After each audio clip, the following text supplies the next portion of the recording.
Over the course of 1 year, I built the Isle of Berk from How to Train Your Dragon using LEGO bricks. This LEGO MOC is not only the largest project I have ever worked on, but it became my favorite as well, as I built the iconic characters, locations, and of course dragons for my favorite trilogy of all time, incorporating motorized movement and lighting along the way. It's the 12-year anniversary of How to Train Your Dragon 2, one of my favorite films of all time, which is why I built the thrilling battle from that movie's finale where Toothless faces off against the alpha Bwilderbeast to defend the Isle of Berk and his friends. In this video, I've compiled my entire Building Berk series into one place, showing you the beginning of the build where I started with my LEGO Toothless MOC and 4 base plates, leading all the way to the Phase 2 finale with the island, Viking structures, dragons, and minifigures fully complete, with a few new additions scattered throughout as well. Not only does this video showcase the journey of building Berk, but it also showcases my journey of making LEGO content, as you'll see how each chapter of this project builds upon itself, pun intended, and my video content evolves with time. Before I start my next major LEGO How to Train Your Dragon project coming very soon, I wanted to take a look back at where all of this started with the Isle of Berk, which you're about to see come to life. So share this video with a friend who loves How to Train Your Dragon, and don't forget to leave a like if you enjoy. YouTube says that over 90% of you aren't subscribed, so make sure you click that subscribe button down below, and without further delay, get your dragon riding gear and let's fly into the LEGO Isle of Berk. This MOC will be based on the iconic scene at the end of How to Train Your Dragon 2, where Toothless challenges the alpha Bewilderbeast to protect Hiccup.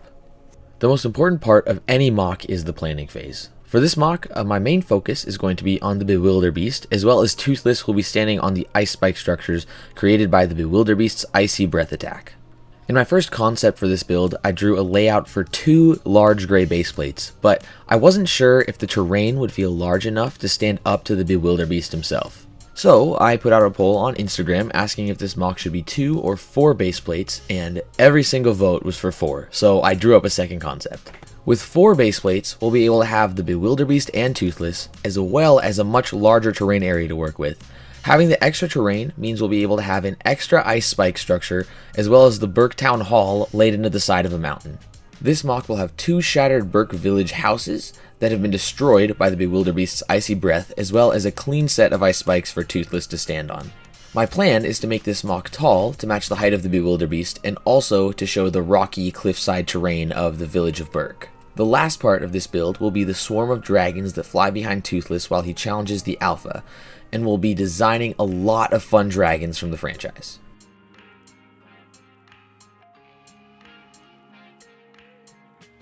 How to Train Your Dragon 2 is my favorite film of the trilogy. It's a beautifully animated and elegantly written film with heartfelt emotion and exciting action, as well as a whole bunch of cool dragons. Even though the main focus of this MOC will be on How to Train Your Dragon 2, I want to use this build to showcase elements of the hidden world from How to Train Your Dragon 3 as well. The height of this MOC will allow me to create small windows into a build underneath the terrain of Berk, where there will be a small version of the hidden world, using lots of colorful pieces like these purple and pink plant elements. Something I really want to have for this MOC is a clean border surrounding the build, and after several prototypes I chose this design. In order to keep the whole border black, I used a layer of black bricks underneath intermittent snot bricks to hold the 3x4 plates in place. These are just plates from the LEGO CMF line, and I think they create a clean look while still looking very LEGO with the stud line through the middle. 2 layers of plates go on top of the snot bricks to hold up the rock formation on top of the border. These wedges and slopes are able to tie the MOC into the border itself with the rocky pattern. To work on more of the border, it's unfortunately time for the rest of Starkiller Base to join Scarif in the box of old destroyed MOCs, so I can take the slopes from the mountain. Sorry, Starkiller Base. But it's worth it because this is what a full corner of the border will look like in the MOC.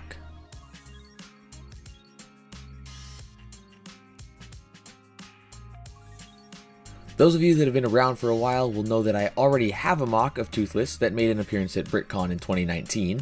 For this MOC though, Toothless will be receiving some upgrades, including an opening jaw. We will also be updating some of the other dragons I've designed in the past on Bricklink Studio to newer versions throughout the series.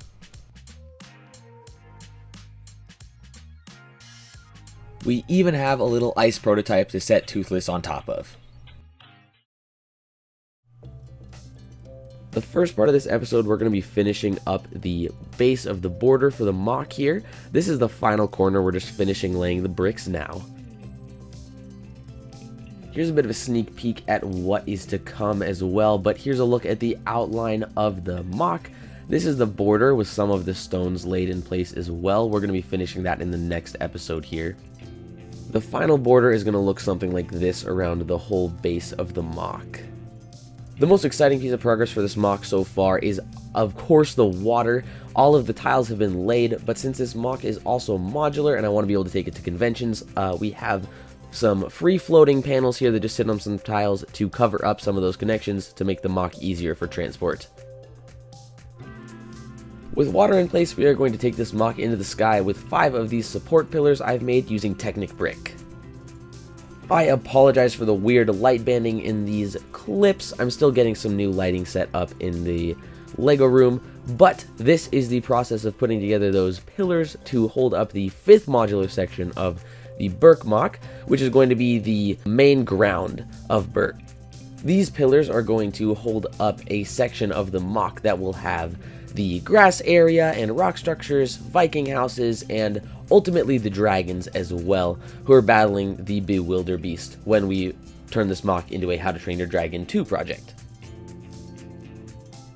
We have a new goal for this MOC, and that is to finish a version of it by the time the live-action How to Train Your Dragon movie comes out. So we will be leaving out the Bewilderbeast and some of the How to Train Your Dragon 2 elements for that part, but we will be adding those elements in for BrickCon 2025 coming this September.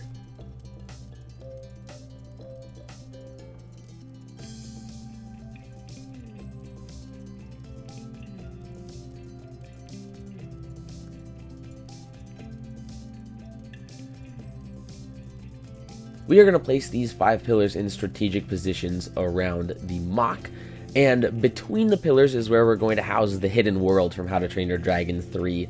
So in the middle of the MOC, we'll have a large amber rock holding Toothless and the Light Fury when we get them there, and we'll put a couple other dragons in here as well.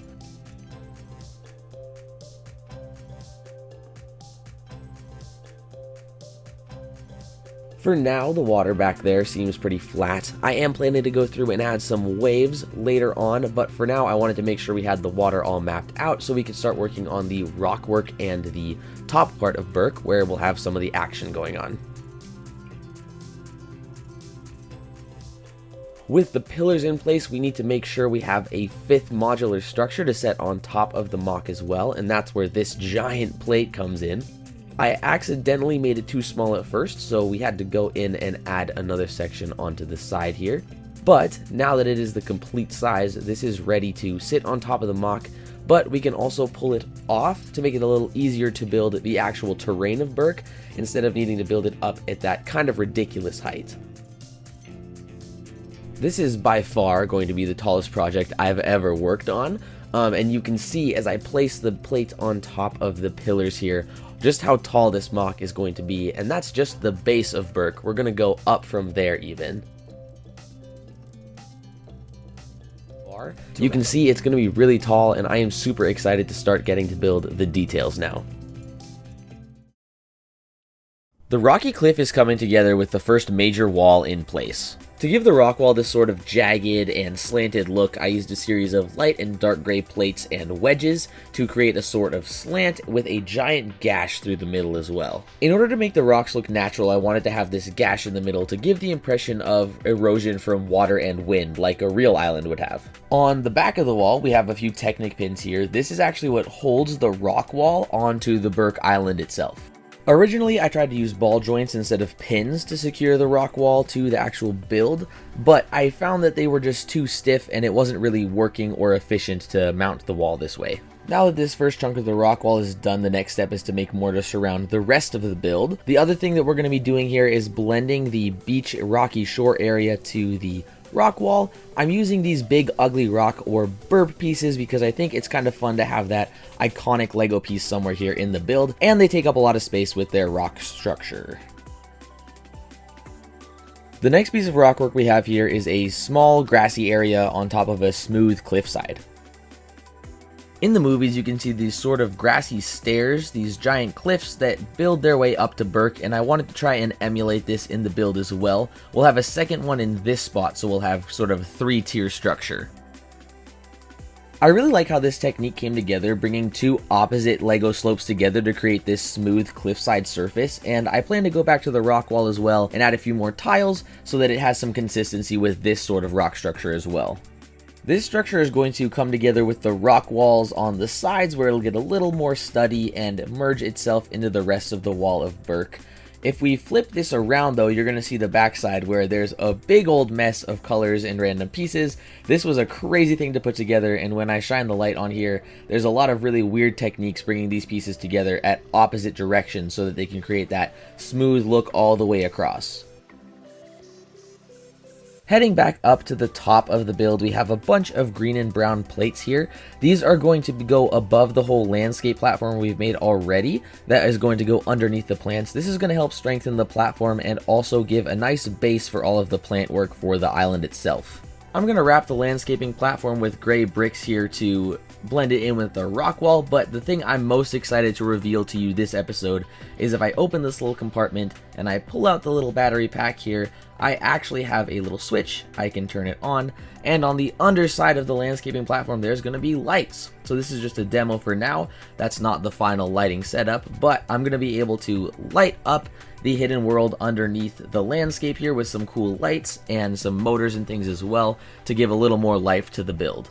Recently, the build has been receiving a visitor in the form of my cat Loki, and this has actually been a really great strength test. It shows that the platform is sturdy enough to hold my cat, and he's not a small cat. But Loki did show me that the pillars holding the landscape of Berk up did need to be reinforced, so I added some Technic bars to hold them together a little bit better. Now, before I show you the beginning steps of what I think is going to be the coolest part of the build, here is a time lapse of me finishing the border, and now we have a complete frame around the whole MOC.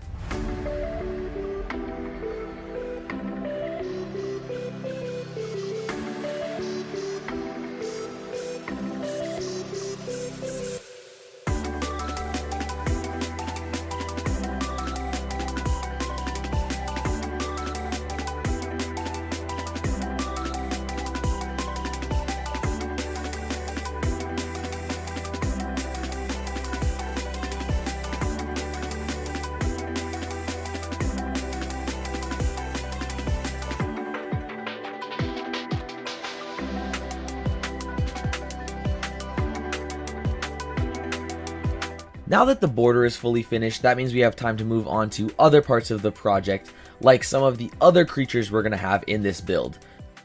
The coolest creature we're going to be making for this build for the Phase 2 portion is going to be the Bewilderbeast, and here I have a demo build of what the creature might look like in LEGO. This is kind of a size comparison.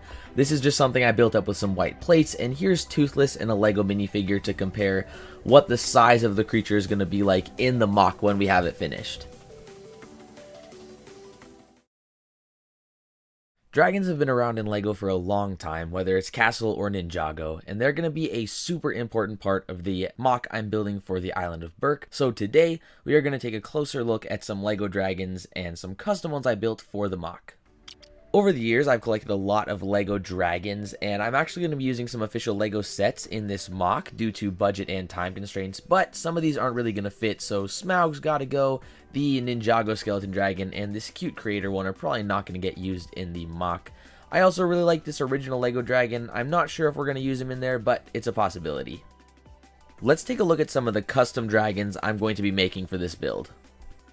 Of course, we have Toothless. This is the original dragon I built from the How to Train Your Dragon franchise, and he is one of my favorite creations I've done.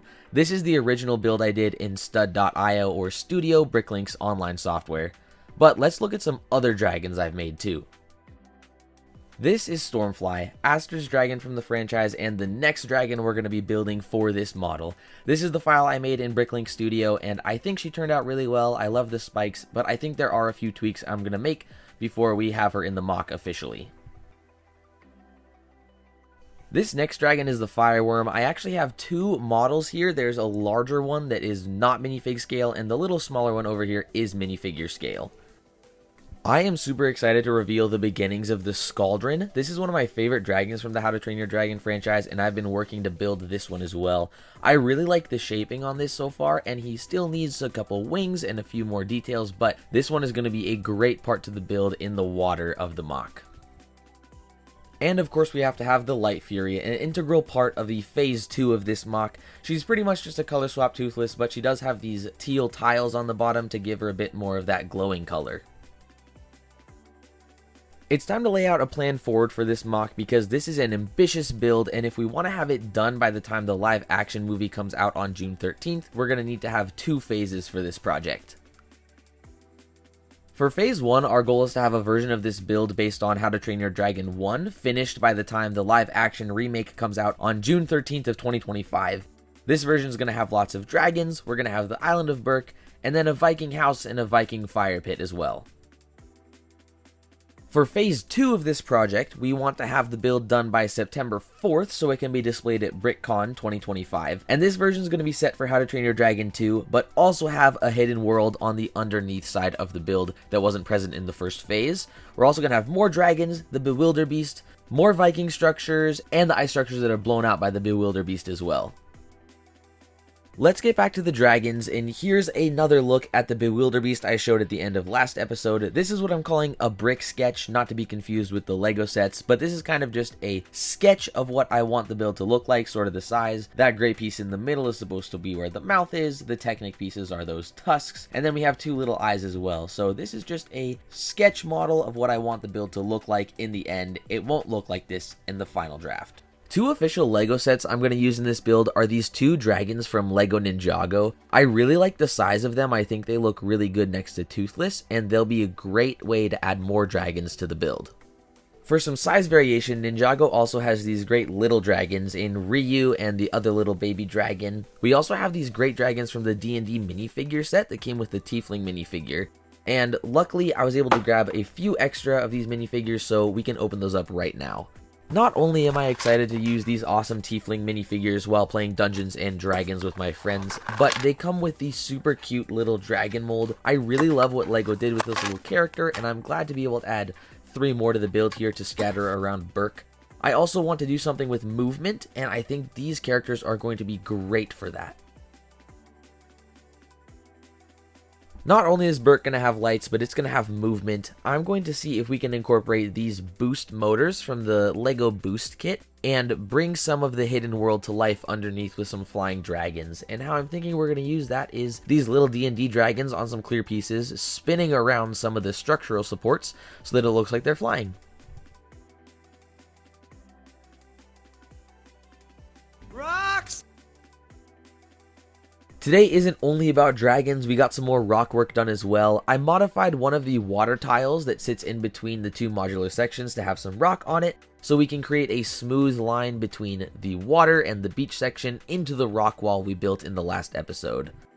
I use slopes to build up from the beach to the rock wall to connect the 2 so there's no weird gaps here, and I also built another little cliff side with some grass on top so we can have a little bit more scenery happening to break up the gray rocks.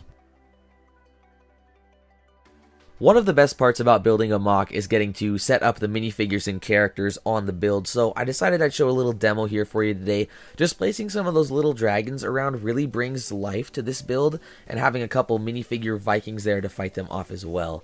I actually designed the rock wall to hold some of these characters, so there's a few ledges here where I can place the little dragons. And here's a look with 4 to 6 dragons just flying around battling the Vikings against the rock wall. I designed Toothless in Bricklink's Studio digital design program, and I used the program to create instructions for the build so I could order the parts and build Toothless with real bricks. Here are all the pieces laid out. There are a total of 238 LEGO elements to make up this MOC, including an interchangeable tail and saddle parts. If you're a fan of LEGO or How to Train Your Dragon, make sure you subscribe because I'm building the Island of Berk and many more of the iconic dragons from the franchise. But now, let's build Toothless.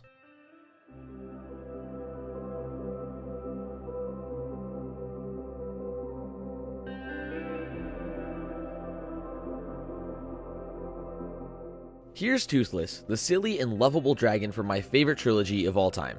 Toothless has several points of posability, including his head, wings, legs, and tail. For the dragon's head, I knew I needed to have bright green eyes and the dorsal flaps that make Toothless such a well-known design. Since I wanted Toothless to be more to scale with a LEGO minifigure, I decided to go with a more minimalist approach to his head. To create the round shape of his head, I used a combination of smooth slopes and tiles. I used snot, or studs not on top bricks, to add clips to the back of the head so I could attach 4 dorsal flaps, creating that iconic silhouette. Then I added 2 transparent bright green tiles for his eyes.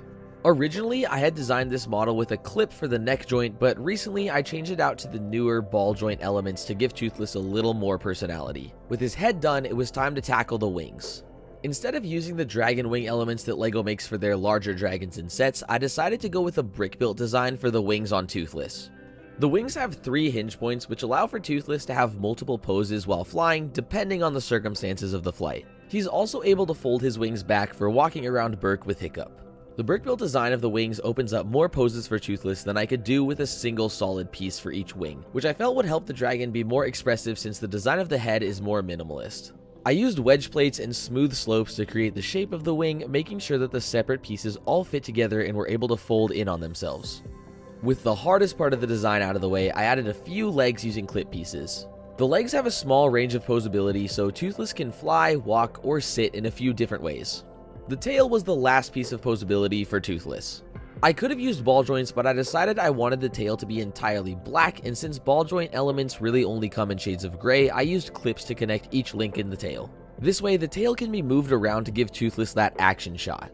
If you want me to try a redesign with the ball joints, let me know in the comments. The tail is connected to Toothless's body with the use of studs instead of plates, and this allows for a small amount of back and forth movement for an extra boost to posing options. At the end of the tail, I made sure to add the iconic red leather tail fin, which I did with some red slopes to mirror the regular side of the tail, and these are both connected to the rest of the MOC with clips. When I was designing Toothless originally, the Hidden World was about to come out, so I knew I wanted Toothless to have a regular Night Fury look in all black. I added a third tail piece that can be swapped out for the red tail fin, which can make Toothless look like a Night Fury before he met Hiccup. On his torso, I gave Toothless 2 options as well. One option is to have a saddle, and I used a half plate, half tile here so a Hiccup minifigure with a prosthetic leg could sit on the saddle. The other option is a black slope that can be swapped out for the saddle, giving Toothless a normal rounded back. I designed this feature similar to how LEGO horses are designed, with a saddle replacing a brick when a minifigure needs to ride them. The saddle or back pieces are connected using a jumper plate built into Toothless's torso. With all of those elements coming together, LEGO Toothless is complete. The last thing he needed was his best friend, so I whipped up a Hiccup minifigure design that I will probably modify later, but he works for now. I wanted Hiccup to have his cool fire sword too, so I used the dragon hilt piece from LEGO Ninjago in black and I added a fiery blade to it. And there they are, Toothless and Hiccup in LEGO. Since I'm building a large LEGO MOC of the Island of Berk, I wanted to be able to get footage of Toothless flying as if you were flying on him yourself.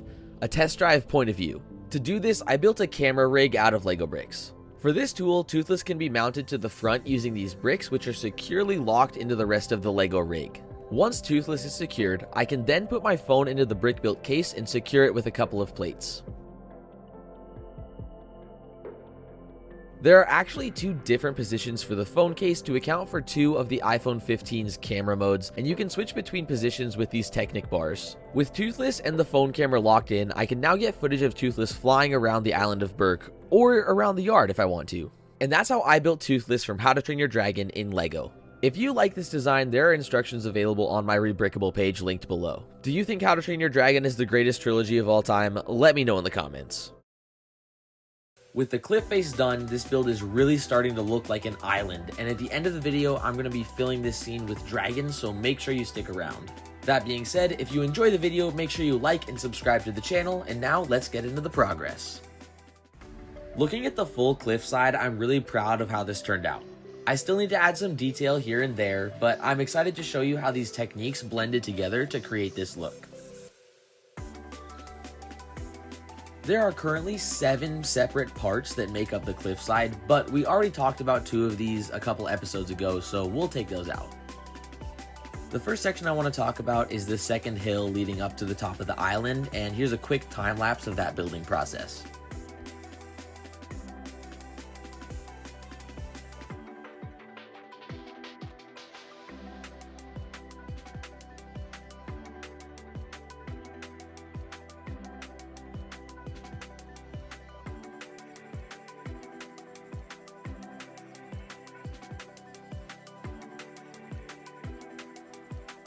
This is the second mini hill I've built to resemble the rolling cliffs you can see in the design of Berk from the films. The hill is a very similar design to the previous hill, except this time I made sure it was sturdier. The last hill was a bit fragile, and since this section needs to be able to come off of the MOC, I made sure to use more bricks to secure the two opposite sides together. This design comes together like a rib cage in the middle, only connected at the top and bottom using snot or studs not on top pieces. The second new section of the cliff is another plate of light bluish gray and dark bluish gray wedge plates and slopes that wrap around the new mini hill. The third section is attached to the second with a ball joint, and both of these pieces rest in the MOC, held in place only by friction.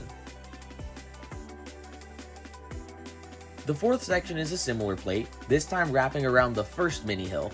This piece is connected to the MOC with Technic pins, and I added some new LEGO fern elements to show some extra plant growth. The final piece of the cliffside is another plate, this time using some hinge elements to create the inverted slope towards the top of the MOC. This piece is connected to the rest of the cliff using snot pieces as well. Once all the sections of the Rockwork were added to the MOC, I went ahead and added some fern and other plant elements to bring a little more detail and texture to the build. Can I just say, this fern element is one of the best pieces LEGO has made in recent years. I love the plant detail it brings to builds.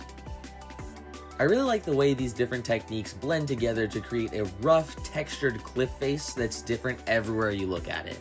I brought Toothless in for scale, and honestly, I was singing Test Flight in my head, swooshing him across the water. Speaking of Toothless, I thought it would be fun to bring some dragons in to bring this MOC to life, and I love how it looks. Seeing a bunch of little dragons flying around, being chased by Vikings, really starts to make this MOC feel like Berk. We're only a month away from the release of the new live-action How to Train Your Dragon remake, and we still have a lot of work to do to finish phase 1 of this project, so make sure you're subscribed and ready for the next episode. The island of Berk is full of lush greenery, and I wanted to make sure that the top of the island represented that color. I used a variety of green colors in order to create a sort of texture beneath the foliage. And I also didn't have enough of one green color to cover the entire area. Recently, I've been live streaming some building for Berk where we worked on the main landscaping of the island, but I ended up changing a lot of what we did earlier because I had a new plan. Since this MOC is going to have two phases, the first to represent How to Train Your Dragon, and the second to represent How to Train Your Dragon 2, I wanted the MOC to be able to change in more ways than just swapping the characters and dragons for each movie. I was originally planning to have the Chief's house locked into one location on the build, but as I was mapping things out, I realized when we go to set phase 2 of the MOC, the house would be in the way of where I want the ice spikes from the Bwilderbeast's blast attack. In order to solve this problem I made for myself, I decided the house needs to be able to move to a second location on the build. You probably noticed that there are two pretty open holes in the plating of the landscape, and those are there for a reason. Both of these open sections are going to be interchangeably covered by the Berk house as well as a separate hill landscape piece. Similar to the way I did the water in my Battle of Scarif MOC, these separate sections will sit on top of the build at a slight angle, not connected to the bricks below. This way I'll be able to easily move where the Berk home is and have multiple ways to display this build. The Viking home is going to be a centerpiece of the top of the build, and I've started working on some inner structure for the building. This is going to be the Chief's house, also Hiccup's home, and the interior will have some of the scenes from the films, like Hiccup working on the tail he makes for Toothless, which we'll work on next episode. I also spent a little bit of time making sure the Rockwork lined up with the landscape so there was a seamless connection, which included creating this new removable rock section. I think it's time to get some foliage onto the build.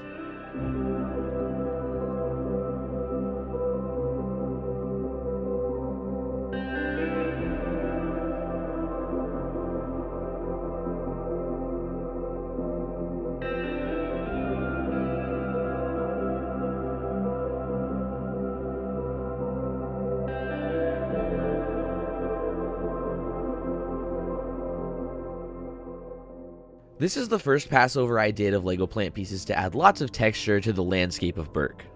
I'll probably add some more here and there to flesh out the foliage, but I'm loving the fern pieces so much, it's adding a whole new level of texture to the build. During the time lapse, you probably saw some medium nougat plates laid out. That was how I mapped out where I wanted the paths of Berk to be.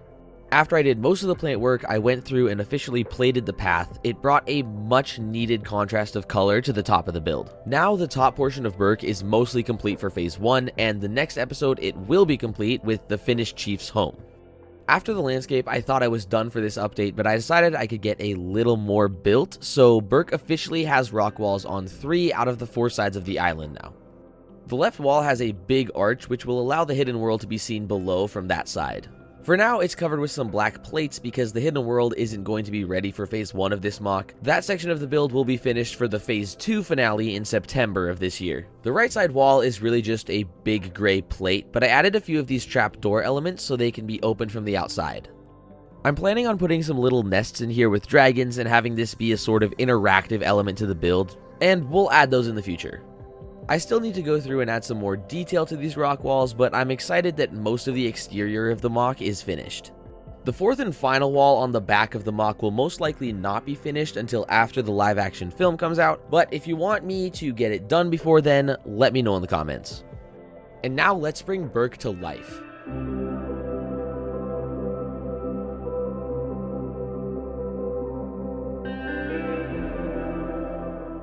Berk is starting to really take shape here, and we only have one more episode before the mid-season finale on the weekend of June 13th when the live-action movie releases in theaters. The next episode is going to be a big one because we'll finally be adding another dragon from the franchise, Stormfly. So make sure you're subscribed to see my take on Astrid's dragon partner in LEGO. I designed Stormfly in Bricklink's Studio Digital Design program, and I used that program to create instructions for the build so I could order the parts and build Stormfly with real bricks. Here are all the pieces laid out. There are a total of 323 elements that make up this LEGO MOC, including an interchangeable saddle piece. But now, let's build Stormfly.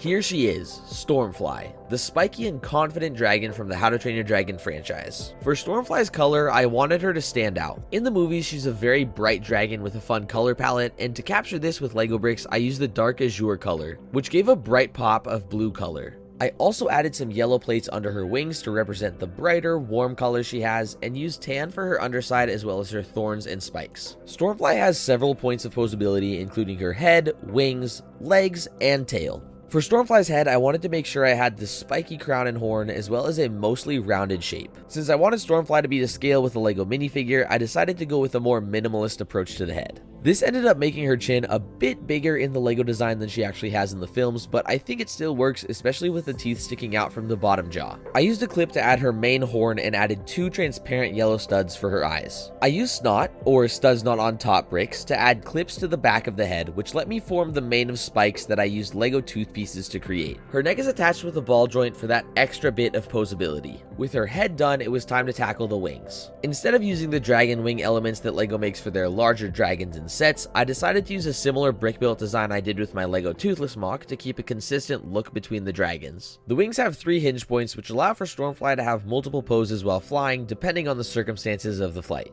She's also able to fold her wings back for walking around Berk with Astrid. Stormfly uses ball joints for her wing connections, which help the dragon feel more expressive and bring more character to the build when other parts had to be dialed back for scale. I used wedge plates and smooth slopes to create the shape of the wing, and I added some round tiles to represent the cool pattern of Stormfly's scales and add a little more detail. With the hardest part of the design out of the way, I designed 2 legs, this time using ball joints. These legs have more posability than Toothless did, and I want them to feel more like a chicken or a dinosaur leg. I used wedge plates to create that shape, then used round plates and slopes to create her feet, where I added a few more claws for her to carry things around. The tail was the last piece of posability for Stormfly. I used ball joints so that Stormfly's tail could whip around when she shoots thorns at her enemies. The ball joints are wrapped in brackets and jumper plates to keep her blue and tan color palette. After building Stormfly with the ball joints, I think I do want to go back and modify my LEGO Toothless to have ball joints as well. The tail is connected to Stormfly's body with the ball joint tucked in between 2 slopes. Stormfly is covered with spikes everywhere, but her tail is especially very thorny to represent the way she attacks the Viking crew when they're training in the first movie. On her torso, Stormfly has 2 options. One option is to have a saddle using a 2x2 brown plate. The other option is a dark azure tile and jumper plate so that Stormfly's design can also work as a generic deadly natter. I designed this feature similar to how LEGO horses are designed, with the saddle replacing the brick when a minifigure needs to ride them. With all of those elements coming together, LEGO Stormfly is complete. The last thing she needed was her best friend, so I whipped up an Astrid minifigure. I gave Astrid a Viking shield and an axe so she can rush into battle and save the day. And there they are, Stormfly and Astrid in LEGO. If you want to see the camera rig I designed that allows me to get the dragonflight point of view on Stormfly, make sure to check out my Toothless MOC deep dive where I take a closer look at that tool. And that's how I built Stormfly from How to Train Your Dragon in LEGO. This is Berk.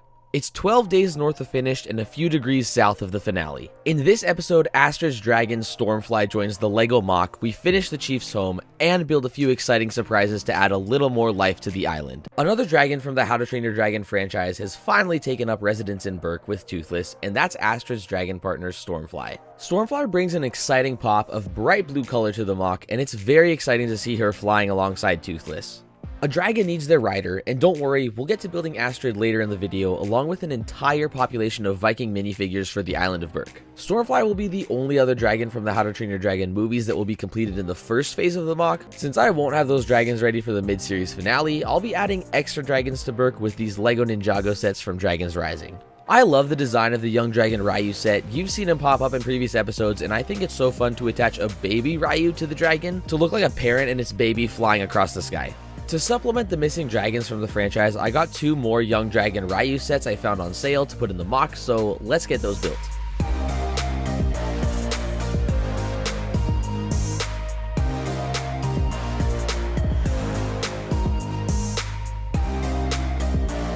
With 3 Ryus built, here's a look at our full cast of dragons for the final Phase 1 display.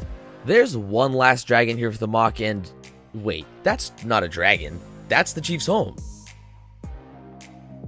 After working on this build for 2 live streams and a lot behind the scenes, the Chief's Viking home is finished. The Viking homes on Berk have a bunch of sculptures and imagery of dragons, as well as lots of detailed accents in gold. To bring that to life in LEGO, I used golden leaf elements to add a patterned texture to the front of the building. I designed the dragon head on top in a darker yellow color to be more in line with the gold, and used slope pieces and snot or studs not on top bricks to create a similar shape to the dragon head seen on top of the chief's home in the movie. When I was originally designing this, I accidentally made it look like Jar Jar Binks, or as my stream chat suggested, Alf from the 1986 TV show, but after adding the horns on top of the head, it started to look more like a dragon. The roof is shaped using ball joints, and you're able to take it off of the building to access the interior, much like the LEGO A-frame cabin set. The Viking home has a full interior with a bedroom for Hiccup, an eating area, a living space with a nice fireplace, and also a workshop. Of course, I had to leave an Easter egg to the accidental Star Wars reference, so I put the Jar Jar Binks ear flaps on the wall as if they were a tapestry. Inside the home, I added some furniture and small details to make the building feel more lived in and represent key scenes from the film, like when Stoic and Hiccup have their very awkward talk together.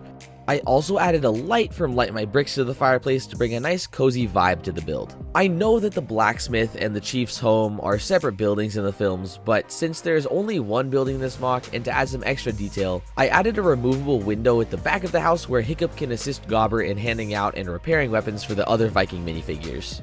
Hiccup can also work on making a new tail for Toothless by the fire. Just outside the blacksmith shop, I made a quick turret device that Hiccup uses to capture Toothless, starting the whole story. It isn't 100% accurate, but it does fire, and I thought it deserved a place in the MOC as an important part of the franchise.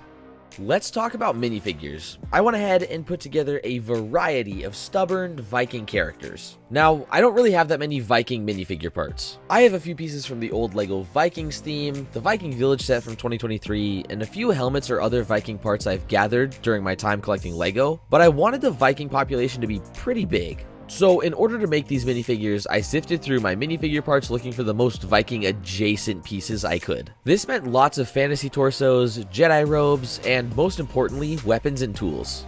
For these minifigures, I wanted brown, tan, black, and dark green to be the main color palette of their outfits, with a few other colors here and there. Here's the whole crew of Berk Vikings, a tough and tasteless band of warriors. I also made some of the more recognizable characters from the films. We of course have Hiccup and Astrid, Gobber, Snotlout, Fishlegs, Roughnut, Toughnut, and Stoic. For Stoic, I wanted him to feel larger than the other minifigures since he has such a large presence. That's why I designed a brick-built body, and I'm really happy with how it turned out. I also gave Hiccup an outfit more accurate to his appearance in How to Train Your Dragon 1. These minifigures aren't perfect, and I'll probably end up modifying many of them going into Phase 2, but I'm happy with how they turned out for the first complete version of the MOC. Here are a few of my other favorite characters I made, and yes, each of these has their very own intense backstory and lore. If you want to hear more about their lives, let me know in the comments. The ocean was looking a little empty without the Bewilderbeast, who won't be done until September, and the Vikings needed something to help fight back against the dragons attacking Berk, so I made a Viking boat for them. The boat uses a combination of ball joints and snot bricks to create the rounded shape. I wanted the ship to have a dragon masthead like they do in the films, so I used this Ninjago helmet from some of the newer sets to put a dragon head on the bow. I added a few oars for paddling when the sail is down, and speaking of the sail, that was probably the most complicated part. I didn't have an official LEGO fabric sail that was the right size for this, so I decided to make my own by cutting out some fabric and drawing a How to Train Your Dragon style logo on the front to make it feel like it fit in the universe. I got my sister's help to make the sail, and she did a great job. I am really happy with how the boat turned out. Composition wise, it felt like the MOC was missing something on the top. There are some dragons flying around, a big Viking house, but to the right something was missing. So I used the new fern element in dark green to design some evergreen trees for the back right side of the island. These trees added a much needed balance in height composition for the build, as well as break up some of the green with the brown tree trunks. Then I used some LEGO plant elements to build a few bushes that I can move around as needed to cover various parts of the MOC. And there we have it. Berk is 99% complete. The last thing to do is set up some minifigures and dragons in an epic battle from the first How to Train Your Dragon film. But we're about to enter the mid-series finale of building Berk, the end of Phase 1, where the Viking Island is set up to recreate the first scene from the first How to Train Your Dragon movie. But this isn't the end of the video, we still have Phase 2 to complete, so make sure you stick around after the end of Phase 1. Building Phase 2 will start here, but before we begin building the final battle from How to Train Your Dragon 2, let's take a look at the LEGO Isle of Berk from the first How to Train Your Dragon film. This is Berk. It's 12 days north of Hopeless and a few degrees south of freezing to death. It's located solidly on the meridian of misery. My village. In a word, sturdy. It's been here for 7 generations, but every single building is new. We have fishing, hunting, and a charming view of the sunsets. The only problems are the pests. You see, most places have mice or mosquitoes. We have dragons. This is my LEGO diorama of the Isle of Berk from How to Train Your Dragon. I love How to Train Your Dragon. It's my favorite trilogy of all time, and I wanted to bring the story to life through the use of LEGO bricks. For this model, I built a custom LEGO Toothless and Stormfly that I designed to be in minifigure scale so that Hiccup and Astrid can ride them through the archipelago. I designed the chief's home to look like it does in the films, including the curved roof and the dragon head at the top of the build, as well as a full interior to recreate scenes from the movies like Hiccup and Stoic's very awkward conversation. I built a Viking ship that Stoic and the rest of the Berk warriors can ride into the dragon's nest. In order to give the ship that unique How to Train Your Dragon look, and with my sister's help, I made a custom fabric sail with the iconic franchise logo on the front.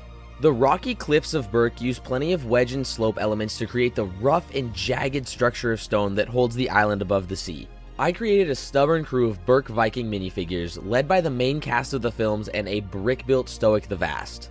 I'm really excited to show you the first finished stage of my LEGO How to Train Your Dragon MOC.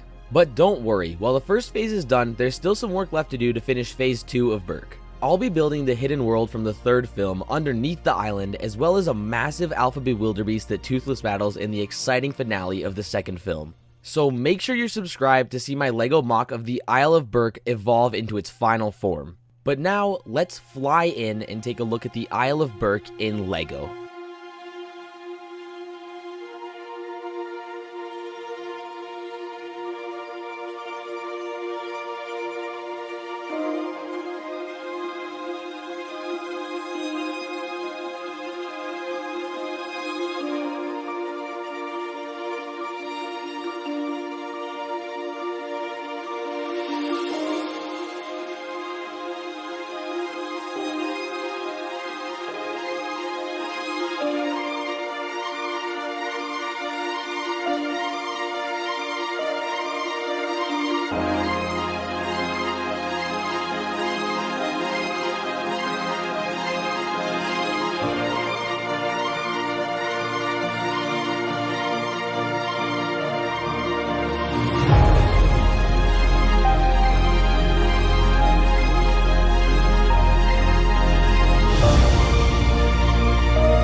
And with that, phase 1 is complete, but this build is far from finished because we still have a lot to build to bring this MOC from the start of How to Train Your Dragon to the end of How to Train Your Dragon 2, so it's time to look to the future.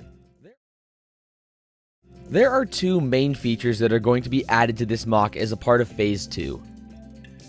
I want this MOC to have elements from all 3 films in the trilogy, so to represent the third movie, I'll be adding the hidden world beneath the island. Yes, I know the hidden world is a separate location in the films, but since it's an expansive landscape far below the sea, I think it's a safe bet to say that part of the secret world lies below the Isle of Berk. For this part of the MOC, I'll be building the large amber stone that acts as the throne for Toothless and the Light Fury. Around the stone, I want to add lots of bright, energetic rock structures, which will include wrapping the support beams in large stalagmites and stalactites. As I talked about in previous episodes, I also want to add some motorization to this part of the MOC, as well as some lights using Light My Bricks. The hidden world will be visible through stone arches on the back and left side of the MOC, as well as the little secret doors on the right side. In order for the hidden world to work, we're going to need some more dragons. For phase 1, I was only able to build Toothless and Stormfly, but for phase 2, the goal is to add Hookfang, Meatlug, Barf, and Belch, and the Light Fury to the cast of dragons on Berk. For each of these dragons, I'll be creating instructions that will be available on my Rebrickable page, just like the ones for Toothless and Stormfly. Eventually, I plan to design and build every dragon from the How to Train Your Dragon franchise, including the Whispering Death, the Stormcutter, and Skrill, so make sure you subscribe for those designs in the future. But there's one more dragon that needs to be completed for this MOC before it can be finished. The Bewilderbeast will be the centerpiece of the phase 2 version of this LEGO MOC.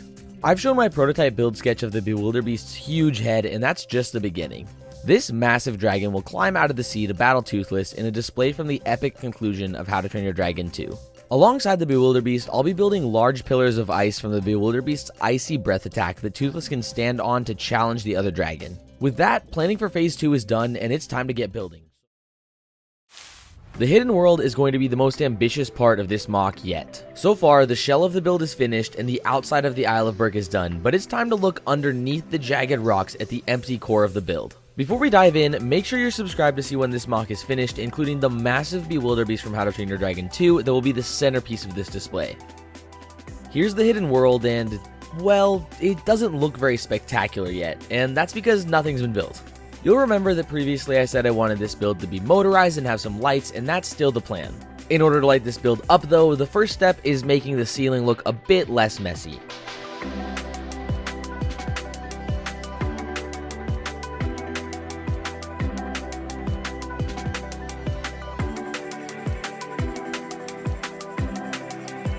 That's better. Now we can place these LEGO LED strips from Light My Bricks on the cave ceiling and snake the wires above the black plate so they can't be seen. We'll be adding more detail to the ceiling later, but I want to start work on the main feature of the hidden world, the giant amber crystal that acts as the throne for Toothless and the Light Fury. This build will act both as the pedestal for the dragons as well as a shell to hold the LEGO powered up battery pack that'll power the motor later in the build. What I've built here is just the base of what I want the crystal to be. Now, this might be controversial, but I decided to intentionally use yellowing white pieces that have been in the sun too long mixed into the normal white brick.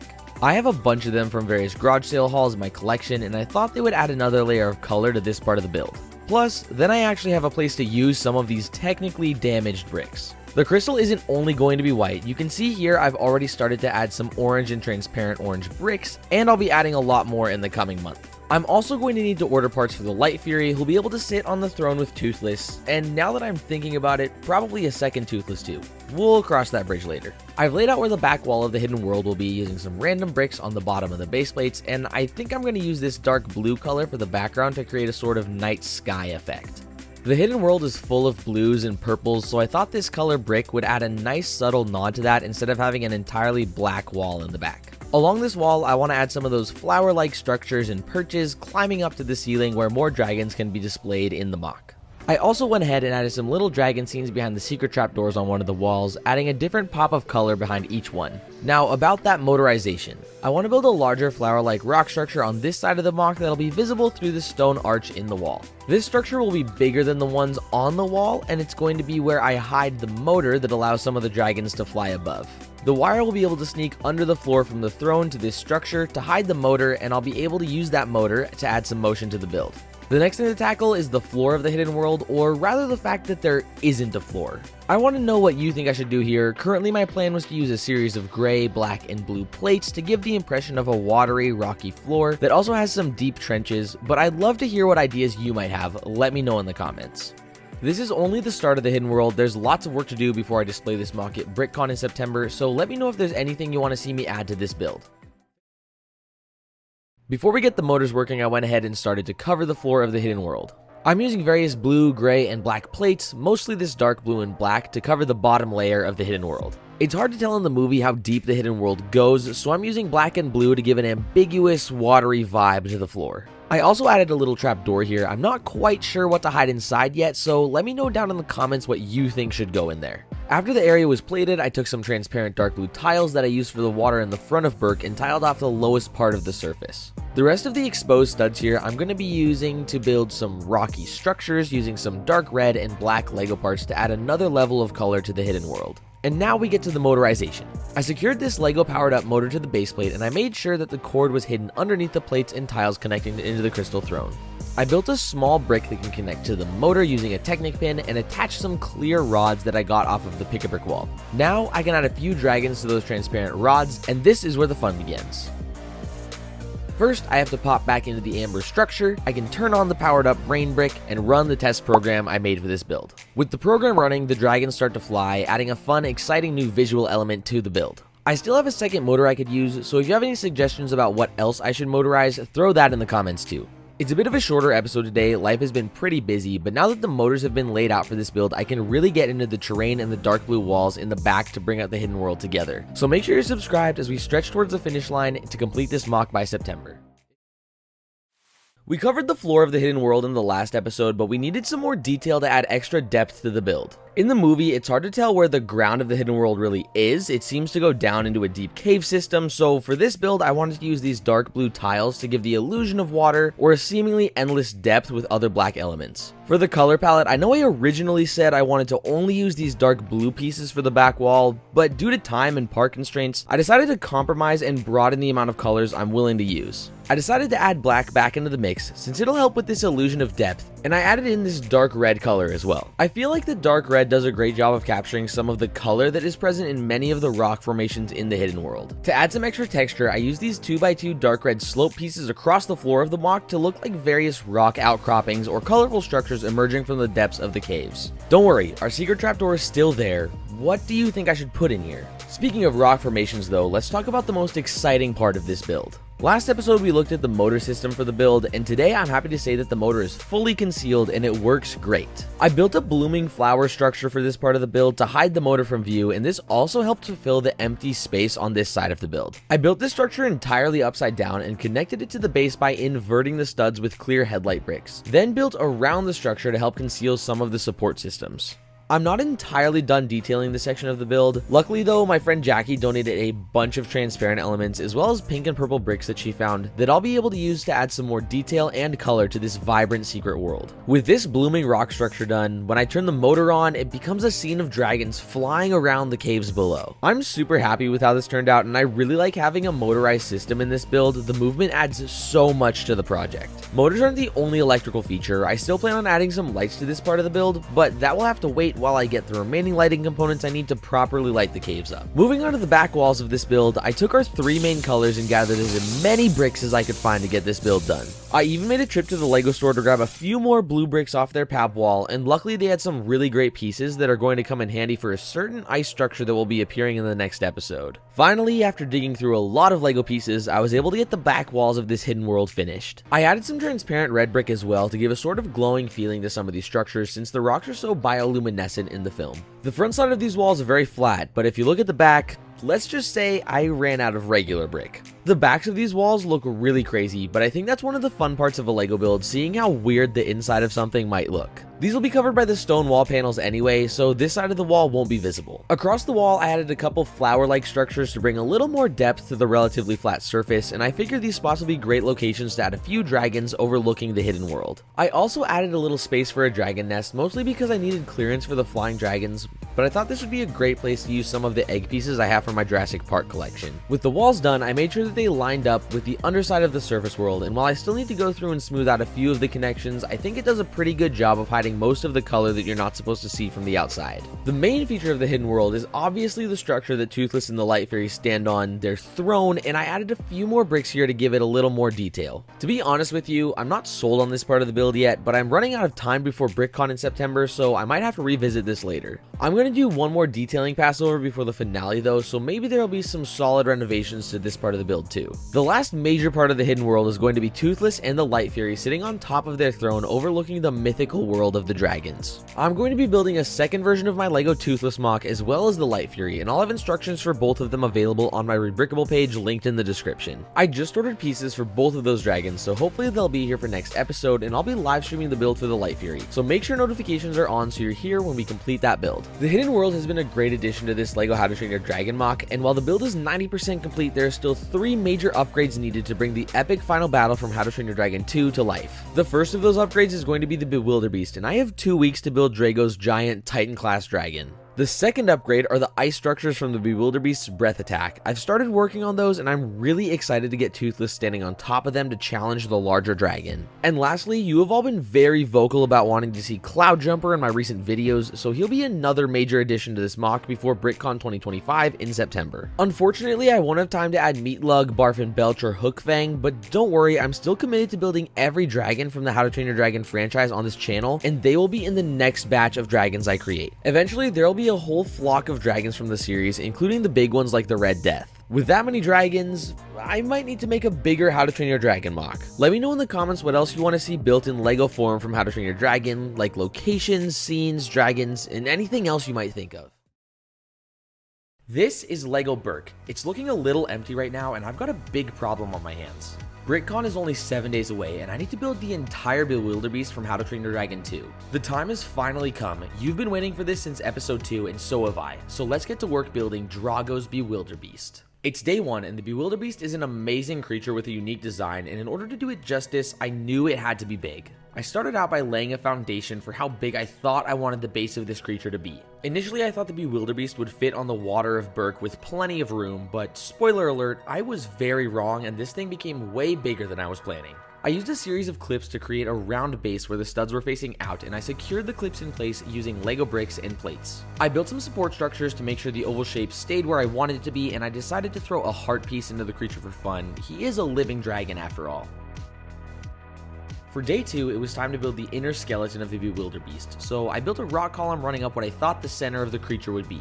I used snot or studs not on top bricks to build columns going out to each side that descended in height in order to create a round shape for the creature's back and belly. The head will be able to connect to the top of the brick structure with Technic parts and hinges for a stronger connection.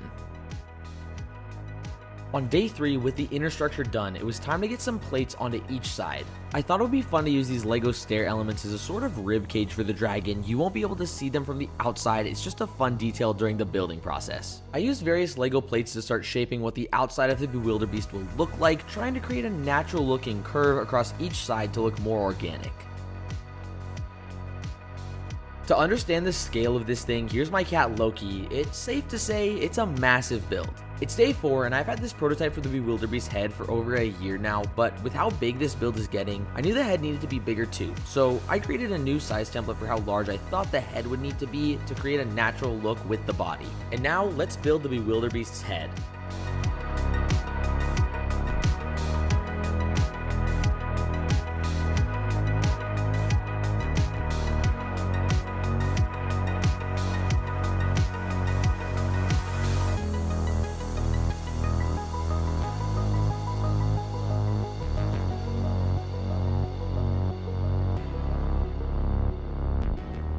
The time has come to say goodbye to the original sketch I did for the Bewilderbeast, but it was worth it because this new head is so much more to scale with the rest of the creature's body. I attached the head using those clicking hinge elements that are often used in bigger, more technical LEGO builds. It just gave a little more strength to the neck joint. This is how the new head looks, and I'm loving the shape, especially those front tusks. The Bewilderbeast is really starting to come together. On day 5, the next step was getting the rest of the Bewilderbeast plated with light bluish gray and dark bluish gray plates to create the scales of the dragon. I attempted to maintain the shapes that were built earlier, just adding new bricks and plates over the previous layer. The Bewilderbeast also has these giant spike looking things all across his head and back, and to represent those I started with some larger sloped dark bluish gray elements and ball joints and added some dark red to the end of the spike for an extra layer of color. I continue to plate the rest of the creature, and I use some dark red tiles as color accents as well. On the back of the Bewilderbeast head, I use ball joints and hinges to round the plates around the inner structure, which is actually the same inner structure used in the original head sketch. This process took a few tries to get the shaping right, but eventually I settled on a shape I was happy with. I added some more dark red slopes for some spikes, which added a bright pop of color that the build really needed. It's day 6, the penultimate day, and that means it's time to work on the Bewilderbeast's face. This took a lot of tinkering. Faces are a hard thing to design in LEGO bricks, but I used transparent light blue plates for the eyes of the creature, and I surrounded it with a grouping of dark red slopes to make him look a bit angrier. I added some more brick and tile to the face and tusks to create a rounder shape, and I added some belts around the tusks where Drago uses chains to control the creature.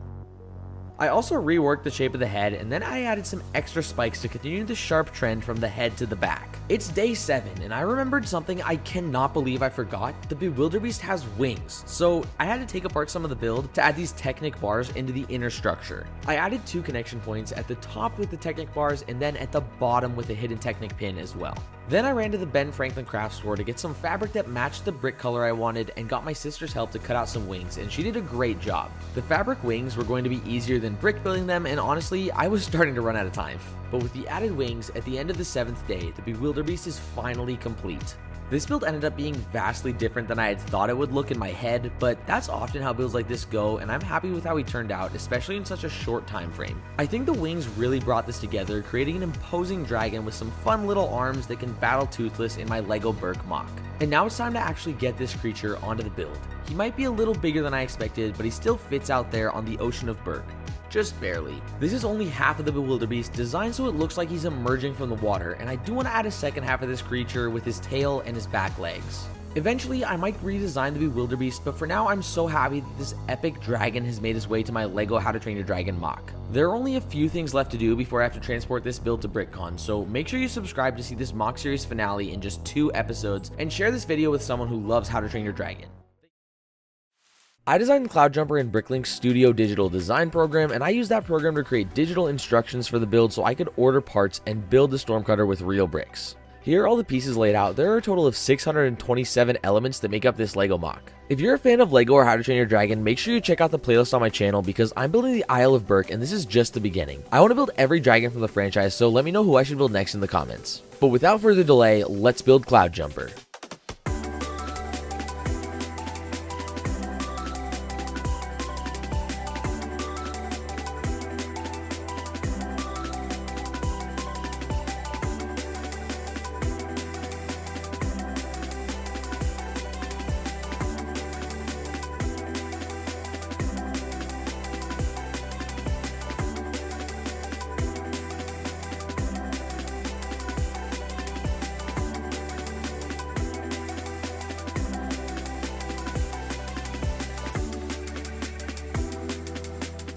Here he is, Cloudjumper, the epic Stormcutter introduced in the second film of the How to Train Your Dragon trilogy. Cloudjumper is the largest rideable dragon I've designed so far, and it's so exciting to have this fun dragon alongside the other dragons from Berk. Cloudjumper is one of my favorite characters, and I'm happy to finally add him to the collection. During the design process, the dragon's head was the most important part for me to capture the iconic owl-like look of Cloudjumper that makes him so recognizable. Cloudjumper's head is made up using snot or studs not on top bricks and clips to capture some of the weirder angles on his face and in his crest. To create the crest, I used plates, smooth slopes, and inverted slopes to capture the webbed shape, and I used red and light yellow-orange for the colors. The crest is attached to the head using clips, which are hidden behind the larger sloped brow on the front of his face. I used wedge plates in these newer modified tiles to create the sharp angles of Cloudjumper Cloudjumper's brow that create that adorable face we all love. This took several hours and a lot of different iterations, but I'm really happy with the angles I finally ended up on for his face. With his head done, it was time to start working on all 4 of his massive wings. Cloudjumper created an interesting challenge because instead of having 2 wings, he has 4. And not only does he have 4 wings, but they are large wings. In order to hold the weight of the wings, I couldn't use the ball joints or hinges I'd used before, so I went with these clicky Technic brick hinges that the LEGO group has been making for years, and they are able to hold the weight of the wings really well. Like the other dragons, these wings have a few points of posability, so you can have Cloudjumper flying in various poses. Like his favorite pose, flying down to the subscribe button below.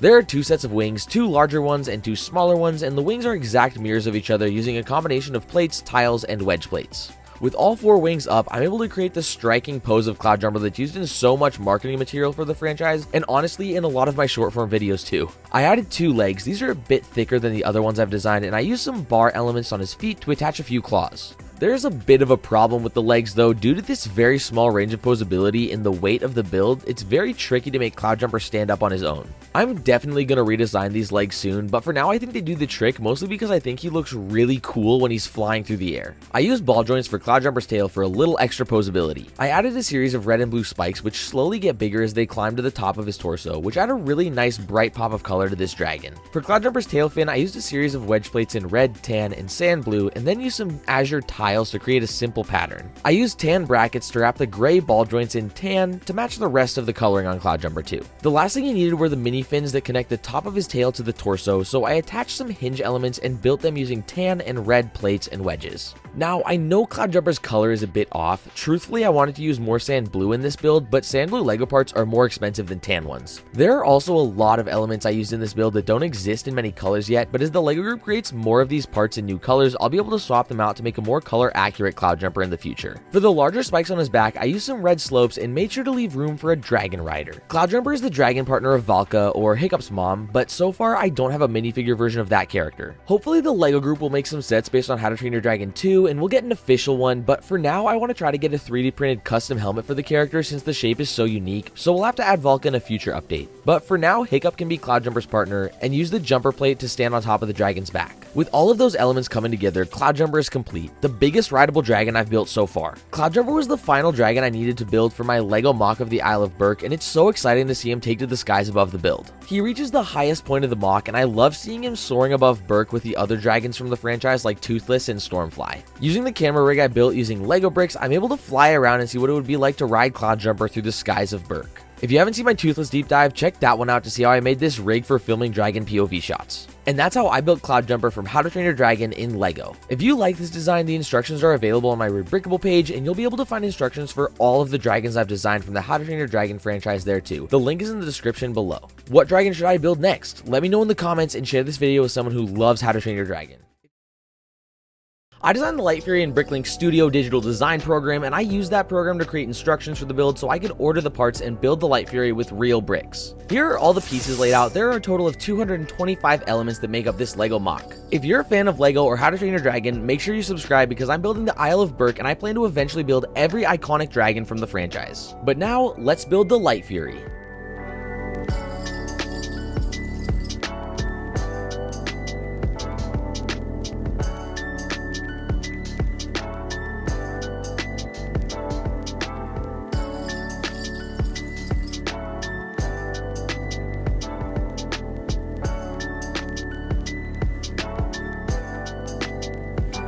Here she is, the Light Fury, the elegant dragon from the final film in the How to Train Your Dragon trilogy, and also the Homecoming special too. The Light Fury is very similar to my Toothless design, which means she has several points of posability, including her head, wings, legs, and tail. For the dragon's head, I knew I needed to have bright blue eyes and the dorsal flaps that make the Fury such an iconic dragon design. The Light Fury's head is almost the same as the head for Toothless, except I use shorter elements for her dorsal flaps as hers are a little bit smaller than the flaps on Toothless. To create the round shape of her head, I use a combination of smooth slopes and tiles, and I use snot or studs knot on top bricks to add clips to the back of the head so I could attach each dorsal flap.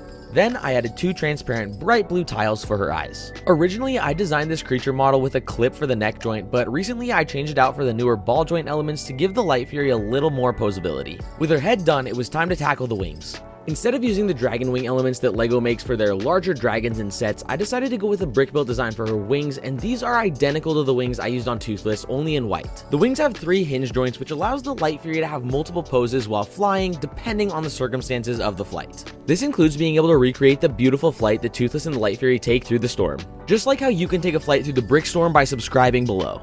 The brick-built design of the wings allows for more articulation for the Light Fury than I could have done with just a solid piece for each wing, which I felt would help the dragon be more expressive. I used wedge plates and smooth slopes to create the shape of the wing, making sure that the separate pieces all fit together and were able to fold in on themselves. With the hardest part of the build out of the way, I added a few legs using white clip pieces and slopes. The legs have a small range of posability so that the Light Fury can walk, fly, or sit in a few different ways. The tail was the last element of the dragon to complete. In order to keep the tail entirely white, I decided to use clips to connect each link of the tail instead of ball joints, since those elements really only come in shades of gray. Even with the limited movement from the clips, the tail can still move around and give the Light Fury an exciting action shot. If you want to see me do a redesign with ball joints, let me know down in the comments. For the end of the Light Fury's tail, I used white slopes that were slightly shorter than the black ones I used on Toothless, since her tail flaps are just a bit smaller than his. On the underside of the Light Fury, I added some very light blue elements to help portray the shimmering sparkle that her scales give off in the light. The Light Fury is not a dragon that ever gets trained, so I didn't add a saddle for this dragon, but she can still carry Hiccup to help him save Toothless when the time comes.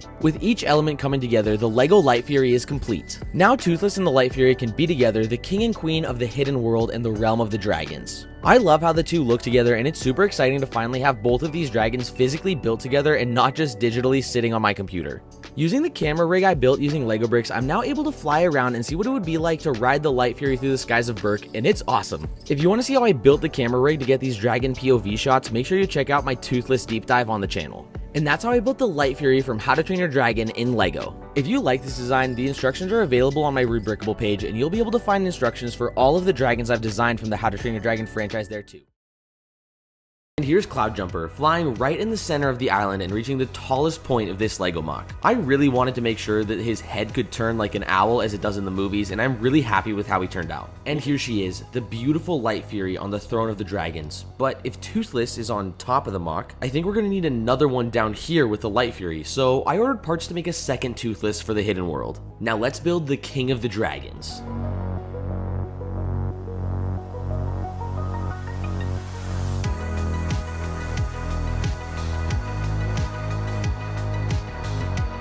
Now that Toothless and the Light Fury are both built, I'm able to recreate their beautiful flight through the storm clouds. I am so happy to have both Toothless and the Light Fury together now. They complement each other so well, and it's so fun to have both of these dragons physically built with each other after having their digital designs finished for so long. We better bring Toothless into the hidden world with his wings extended in his epic display as King of the Dragons. The King and Queen of Dragons really bring the hidden world together, completing the caves underneath the Isle of Berk, just like how you can complete the like button underneath this video. But we're not done yet. There are still lots of details to add to this build before we can consider it complete. I went through and added some extra transparent reds, blues, and purples to the floor of the hidden world for extra texture, thanks to the part donation from my friend Jackie a few episodes ago. And with those details done, the hidden world is complete. In the finale, you'll get to see the whole build lit up with the motors running, so make sure you're subscribed to see the build in its final functioning form. With the hidden world done, it's time to finish the surface of Berk. The terrain may be complete, but we have ice spikes to build and detail to add to make the island really look like it's been attacked by the Bewilderbeast.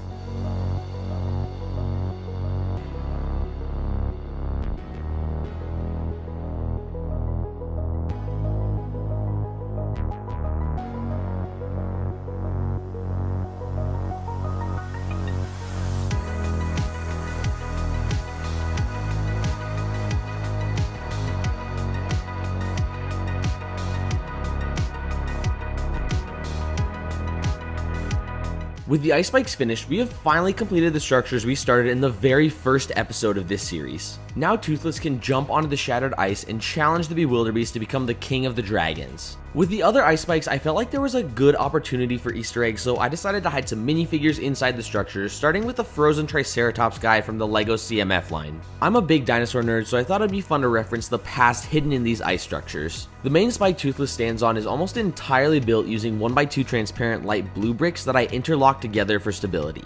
The spike rests on top of a clear support beam to create a stronger surface for Toothless to stand on, and I used some headlight bricks to add connection points so we can stand more securely on the structure.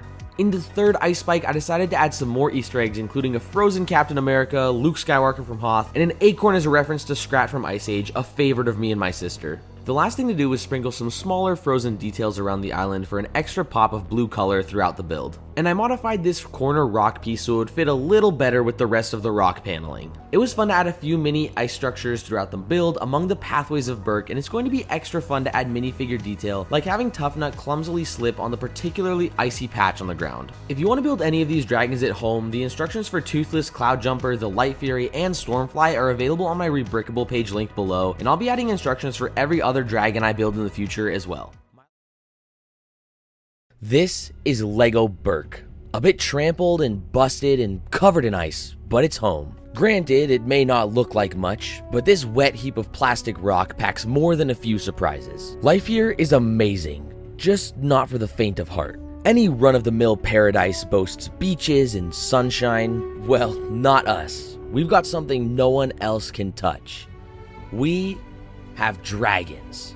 After over a year of work, my LEGO diorama of the Battle of Berk from How to Train Your Dragon 2 is finally complete. This LEGO MOC includes several of the iconic dragons from the series, like Toothless, Stormfly, and Cloudjumper, and today we're going to take a closer look at all of the little details in this build. But before we get started, YouTube tells me that over 90% of you watching this video aren't subscribed, so make sure you click that button down below and let's fly in to take a closer look at the Battle of Berk. I started this project back in April of 2024, and I can finally reveal to you the finished LEGO MOC, MOC being an acronym for my own creation. This build includes tens of thousands of LEGO pieces, an entire cast of custom minifigures, and multiple iconic dragons and structures from the How to Train Your Dragon trilogy. I even added the hidden world beneath the island to represent the third How to Train Your Dragon film so that this build could have elements from all three movies. Before we dive underground though, let's take a look at the dragons. I built 5 custom dragons from the franchise for this LEGO model, including Stormfly, Cloudjumper, the Light Fury, the Bewilderbeast, and of course Toothless. Well, technically I built 6 dragons for this build, but that's only because I built Toothless twice. Each of these dragons is designed to display their most striking features from the movies, whether it's the adorable head shape of Toothless or the sharp spikes on Stormfly. Since this LEGO MOC is heavily based on How to Train Your Dragon 2, I knew I needed to add Cloudjumper, who makes his first appearance in that movie. And seeing Cloudjumper fly through the sky with Toothless is so much fun. And just in time for the finale, my friend Ethan, who I met at BrickCon, was able to 3D print me a really cool helmet for Valka, so she's finally able to ride Cloudjumper herself. He was also kind enough to print me a few other custom pieces for Berk, including these adorable Terrible Terrors and these sheep that are more accurate to the design in the movies. Thank you so much, Ethan. These custom pieces add such a fun new layer of detail to the build. Valka isn't the only cool minifigure in this build, and we'll take a closer look at the crazy crew of Vikings a little bit later in the video, but first, let's look at the rest of the dragons. All of the dragons are designed to have their rider join them in the skies, so Hiccup and Astrid can ride Toothless and Stormfly through the clouds. The ending of How to Train Your Dragon 2 has an overwhelming amount of dragons flying through the sky, so to make Berk feel a bit more crowded, I brought in a few familiar faces for LEGO Ninjago fans. Both Ryu and Lloyd's Forest Dragon make appearances in this MOC, and the reason I decided to include them is because they are not only very cool LEGO dragons, but I think that their scale works super well with the custom dragons I built for this MOC.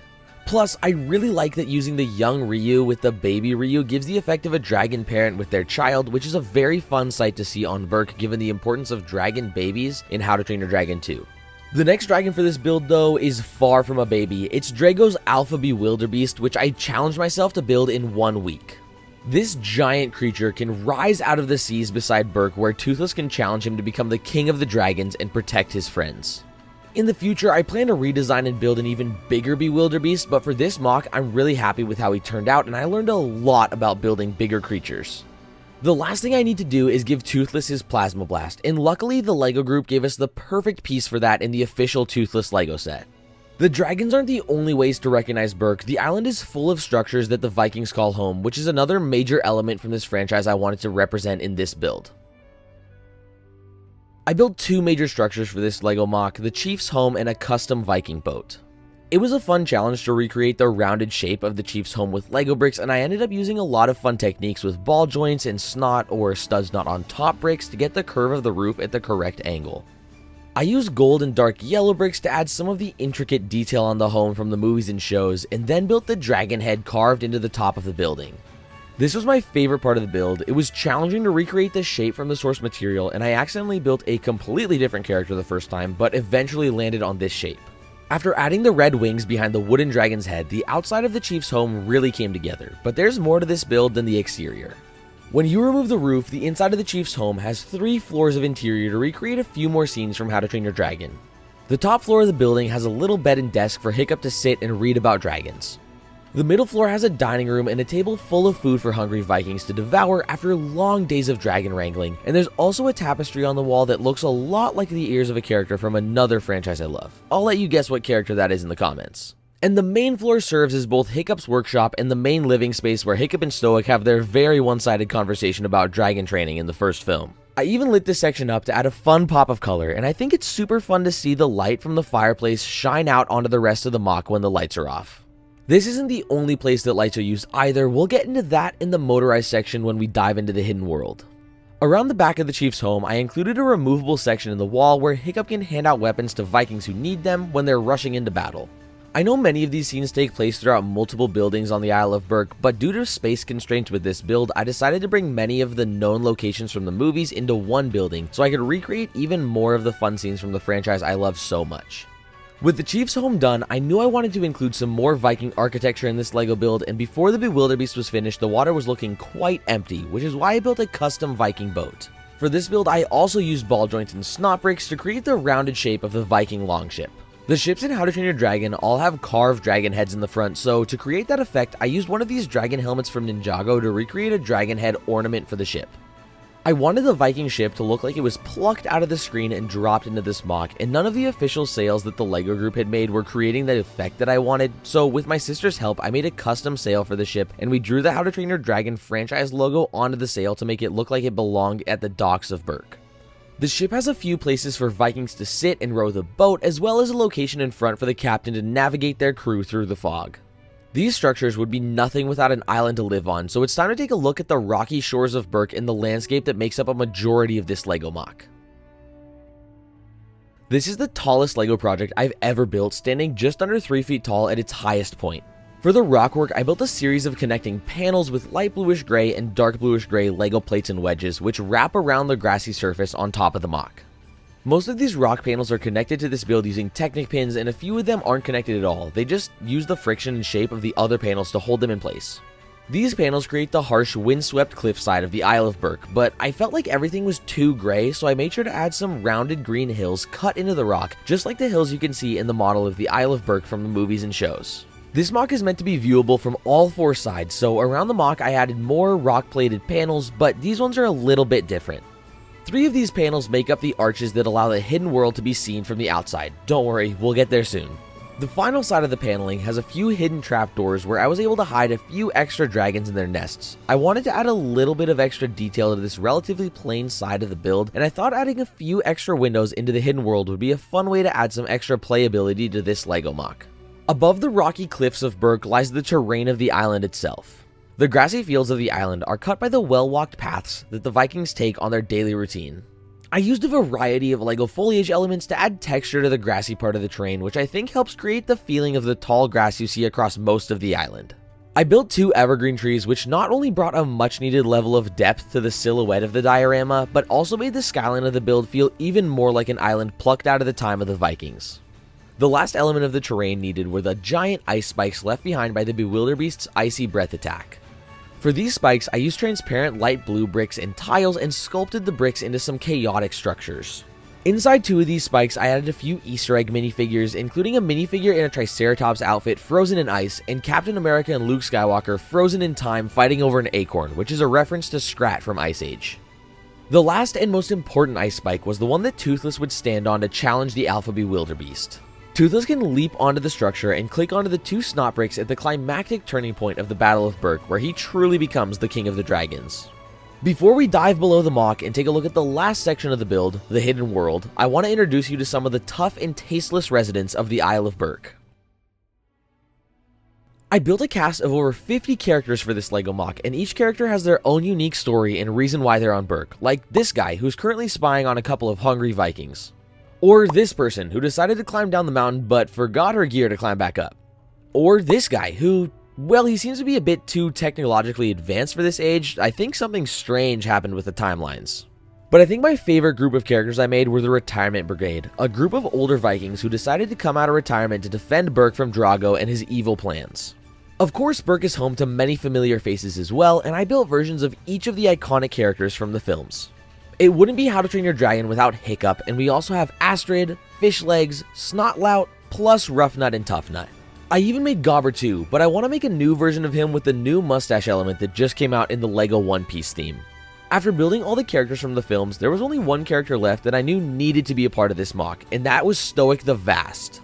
Using a regular minifigure felt like it wouldn't do the character justice, so I decided to brick build Stoic so he could be the strong wall that leads the Vikings of Berk through battle, and I mean that literally. I used LEGO wall elements to build him. Now Stoic and Valka can be reunited together one last time. Since Stoic was so big, I decided that the main villain of this build should rival his stature, so I made a brick-built Drago as well, and with his clawed staff, he can command the Bewilderbeast to attack Hiccup.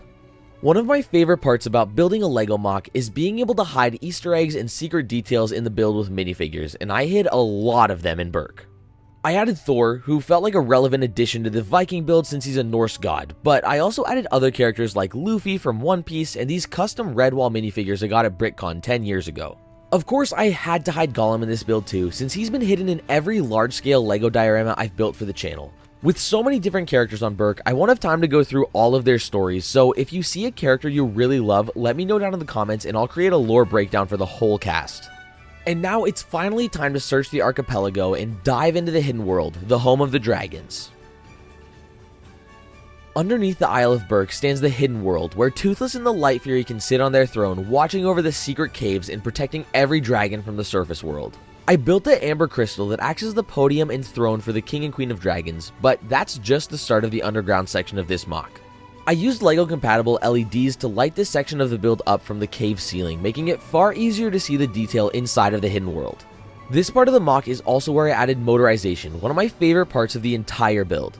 I recreated one of the large flowering rock structures with dark red bricks, and I hid a motor inside which allows me to attach a few dragons with some clear bar elements and make them fly.